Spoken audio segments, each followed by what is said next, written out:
Nongeye kubasuhuza mu izina riri hejuru y'amazina yose, izina rya Yesu.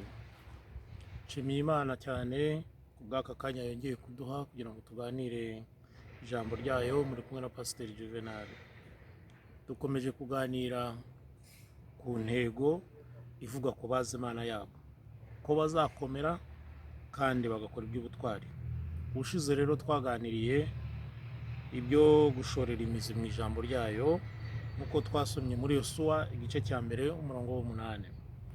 Uyu munsi turaganira ku ngingo ivuga ku bwo gukomezwa cyangwa kongererwa imbaraga, natwe tukaba twiteguye gukomeza abandi.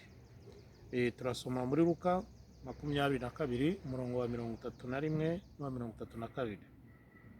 Nuko Yesu aravuga ati, Simoni Simoni, Satani yabasabye ngo bagosore nk'amasaka, ariko weho ndakwingingiye ngo kwizera kwawe kudacogora, nawe numara guhinduka ukomeze bagenzi bawe.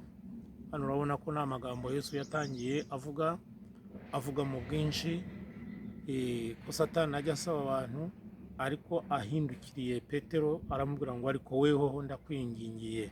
Haleluya. Ariko ndakwingingiye ngo kugira ngo nuhinduka. Iyo Yesu rero atwingingiye turahinduka. Hari ibihinduka Yesu atwingingiye ngo nuhinduka bizatuma ukomera, nawe ukomeza bagenzi bawe.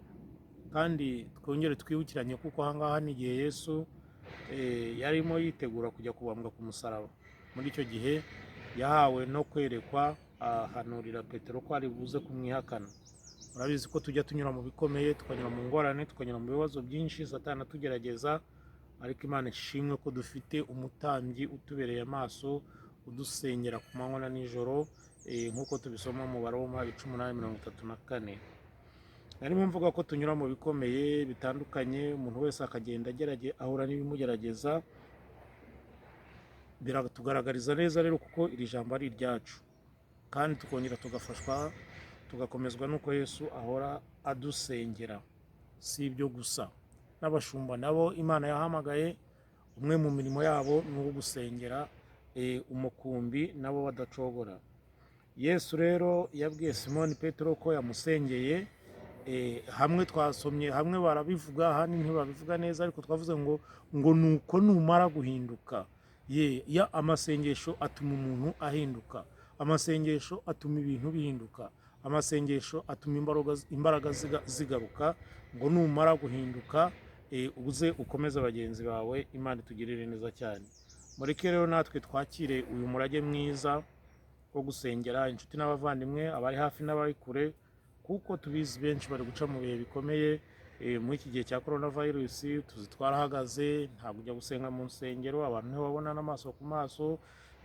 Nuko turebe ko twagerageza gusengeranira, twoherezanye za mesaje, ndetse naho tubishobokera tubahamagare, tubabwire ko turi kumwe mu masengesho, ndetse dusabe gushobozwa, tube twagira n'icyo twamarira mu buryo bufatika. Kandi bamwe batangiye kubikora. Senga kugira ngo ntibatezuke, bakomeze bakore neza, kuko umuntu wese azi ko umuhate we atari ubusa ku mwami. Uyu munsi rero twishakiyemo akanya ko gusengera abaturanyi bacu, inshuti zacu, ndetse n'abavandimwe, tubakomeza, bene data na bashiki bacu, kugira ngo nibamara gukomera nabo bajye bakomeza abandi. Reka twegera gusoza, dusome Yohana 17 umurongo wa 20. Aravuga ati, Yesu aravuga ati, sinsaba aba bonyine, ahubwo nsabiye n'abazanyizezwa n'ijambo ryabo.